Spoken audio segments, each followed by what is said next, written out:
bahwa kita masih bodoh.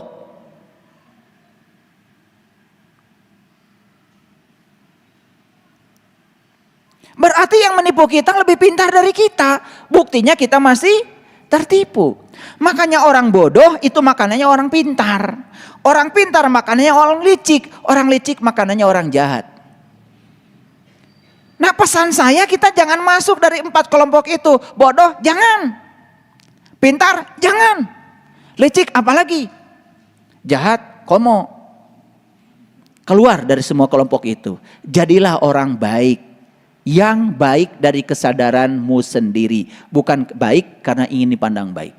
Orang yang semacam ini beruntung hidupnya. Jadilah orang yang beruntung. Dan orang beruntung itu adalah orang baik. Yang baiknya datang dari kesadarannya. Bukan baik karena aturan. Bukan baik karena ingin dipandang baik oleh orang lain. Jadi kalau kalian itu sholat karena ingin dipandang baik oleh tetanggamu. Jelas. Makanan orang pintar.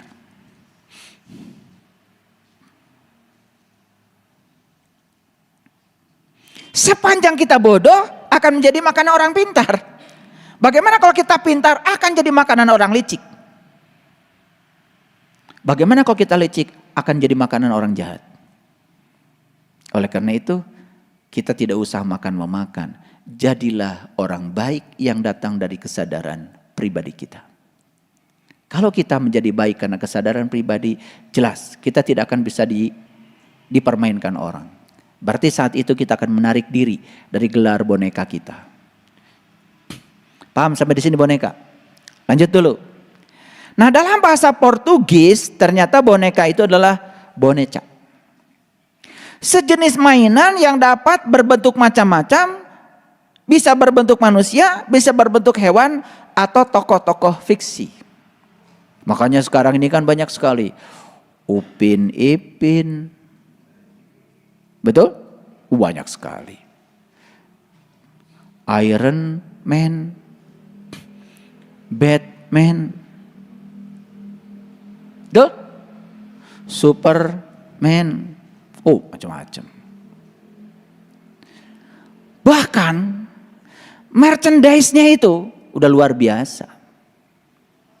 Begitu anak kita lahir ke dunia, kemudian dia mulai pegang HP, dia mulai kenal tuh berbagai macam tokoh-tokoh boneka itu. Dan dianggap oleh anak-anak kita seakan-akan itu adalah tokoh beneran, bukan tokoh fiksi. Maka jangan heran sekarang anak-anak ditanya, kalau besar pengen jadi apa?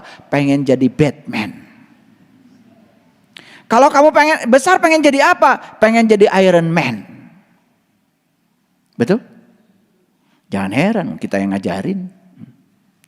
Itulah kekuatan buta dari lingkungan yang sangat mencengkeram.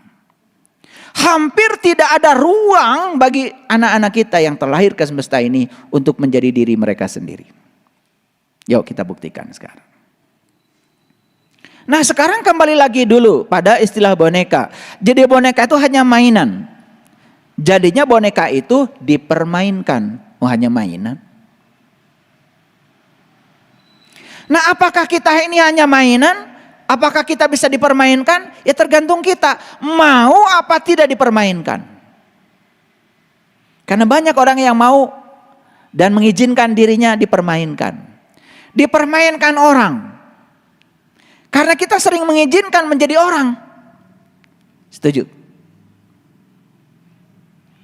Orang yang baperan itu karena dia mengizinkan dipermainkan orang.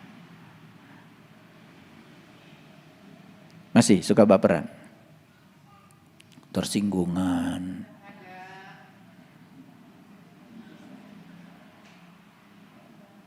Masih gampang marah. Sudah saya jelaskan di kajian sebelumnya, kalau kita marah pada orang, sebetulnya orang ini hanya sebagai cermin yang sedang memproyeksikan bahwa dalam diri kita masih ada kemarahan.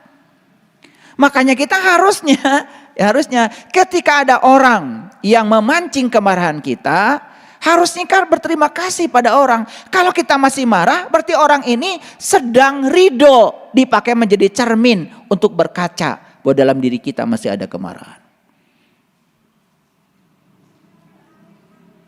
Tetapi berapa banyak orang yang sadar sebetulnya ketika orang memancing kemarahan kita, dia sedang menyediakan diri sebagai cermin. Banyak yang tidak sadar. Lalu inginnya marah, inginnya meluapkan kemarahan. Dan dia seakan-akan merasa puas ketika dia bisa marah. Padahal yang sedang dipuaskan bukan dirinya, egonya saja. Dirinya tidak terpuaskan. Diri sejatinya tidak terpuaskan. Yang sedang dia puaskan itu egonya, diri palsunya. Makanya diri palsunya semakin menguat. Berarti dia semakin jelas menjadi palsu. Yang palsu kan boneka. Kan ada tuh negara ini bonekanya negara ini. Kan ada yang begitu kan? Ada gitu kan? Oh si A ini hanya bonekanya si ini gitu kan? Ada begitu kan? Nah kita kan sering menggunakan istilah boneka dalam terminologi yang lebih luas lagi. Artinya siapapun yang mengizinkan dirinya dikendalikan oleh pihak luar itu masih boneka. Mungkin Bapak Ibu, para sahabat semua sampai penjelasan boneka ini belum merasa kalau kini boneka. Belum memang. Gak apa-apa. Nah pertanyaannya apakah manusia dapat dijadikan boneka? Tergantung manusianya. Apa yang dapat menentukan dia boneka atau tidak boneka? Kesadarannya manusia. Semakin rendah Anda punya kesadaran, semakin mudah dibonekakan orang lain. Semakin mudah dipermainkan orang lain. Semakin mudah digunakan oleh kekuatan buta di luar Anda. Tapi semakin tinggi kesadaranmu, semakin bingung orang lain mau menggunakan Anda sebagai boneka. Maaf ya, orang mau bicara dengan saya, orang mau menggunakan saya, mikir dulu. Kenapa? Karena saya ini, mohon maaf ya, tidak bisa melakukan sesuatu demi orang, demi kesenangan orang. Apalagi saya mengorbankan diri saya untuk memuaskan orang. Gak bisa. Gak bisa. Daya kritis ini tumbuh. Daya kreatif ini tumbuh. Gitu. Dan saya berjuang menjadi diri saya yang asli. Itu setelah saya melawan kekuatan besar di sekitar saya. Bayangkan. Saya lahir ke dunia ini dalam keadaan tidak tahu apa-apa. Betul? Dalam keadaan tidak tahu apa-apa. Dan saya lahir ke dunia ini. Bapak saya sudah punya pemikiran tentang kehidupan. Ibu saya sudah punya pemikiran tentang kehidupan. Bapak saya dan ibu saya sudah punya pemikiran baik dan buruk itu seperti apa. Walaupun itu belum tentu benar. Dan saya lahir di sebuah keluarga yang paradigmanya sudah terbentuk. Dan paradigma keluarga saya akan melakukan yang sesuai dengan paradigmanya. Dan saya akan menjadi peniru dari semua yang dilakukan oleh ayah ibu saya. Maka saat itu saya kan sudah punya namanya mirror neuron, cermin saraf. Apa yang dilakukan ibu bapak saya, itu yang akan saya lakukan. Karena anak yang lahir ke dunia ini adalah peniru yang ulung.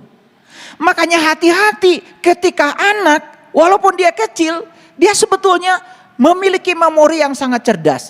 Dia bisa mencerminkan semua yang dikatakan dan dilakukan ayah ibunya. Dan kelak ketika besar, jangan heran kalau anakmu akan menjadi dirimu. Lucunya ketika anak sudah besar, kemudian kita lawan anak itu. Karena apa? Karena tidak sesuai dengan keinginan. Padahal lupa bahwa sebetulnya anak ini adalah pencerminan dari kedua orang tuanya. Apa yang dilakukan oleh anak sebenarnya apa yang dilakukan oleh kita.